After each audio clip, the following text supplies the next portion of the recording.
Hi, everyone. My name is Nikki. Thank you so much for joining me again today. I'm a nurse and a health equity education coach.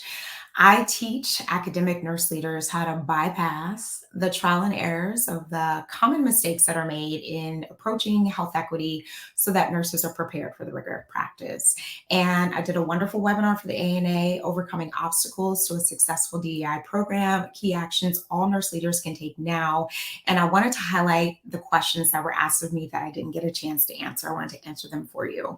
And I thought this question was really, really good. And I could have avoided it. There were over 250 questions that were asked, but this was one that I really wanted to answer because I know how challenging it can really be to be in this situation. So, how do I manage poor behavior without being labeled racist?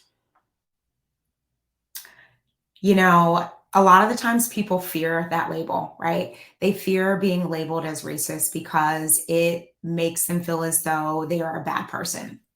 And I can understand that and I respect that actually. And what it requires is that whoever is feeling that sense of that they're going to be labeled as racist, that they have done their own first internal reflection to determine if they've checked their biases at the door, right?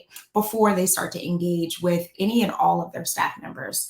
So what I would say is if you're working with someone who identifies as, a person of color or minoritized in any other way, and you fear that they may label you, here are some things that you can do. Focus on the behavior that you're seeing. A lot of the times, what happens is that leaders, managers bring in a lot of subjective information, things that may not even be related to their particular job, and not focusing on the behavior. And that detracts from what's actually going on, and people notice that. Also, using non judgmental language as you're describing something. So, that requires a lot of the time really good skills of communication. And understandably, people have not necessarily been trained in how to do that or how to communicate things without sounding as though they are coming across as pushy or aggressive or hurtful or frustrated. It can be very difficult, but checking your biases first is a really good way. And then focusing on that behavior, using that non judgmental language is really, really critical to address these behaviors, not the person, but the behavior that you're seeing. Also, be consistent. So if you're going to address a behavior, don't address it one day and then the next day let it slide. And then the day after that, bring it up again, right? So you want to practice consistency. And this is with everyone. You don't want people to feel like you are not being fair. And that begins to look unfair when you're not being consistent. That's the perception that people walk away from. Also, seek guidance and feedback before you're about to give feedback to someone. If you're really concerned about how it may come across, check it with someone else, check it with a peer, check it with someone that you trust. See if there was language or something that was said that could come across as really harsh or negative or inappropriate. So you are understanding. And then understand that there may be underlying issues.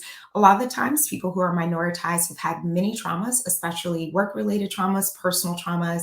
So if they feel comfortable sharing that with you, they will. But even if they don't, understand and appreciate, do your homework and know that a lot of the times people have been traumatized by white skinned folks who people like me have been traumatized by them. And sometimes that shows up, especially when those traumas have not been addressed or identified, or no one's bothered to come and ask them, what issues have you had in the past? What would you like to see?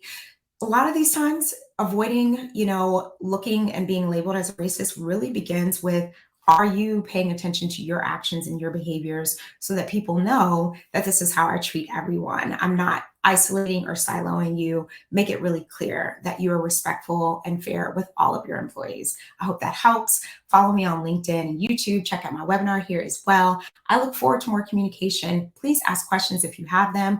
I love answering questions. Thanks so much for taking the time today.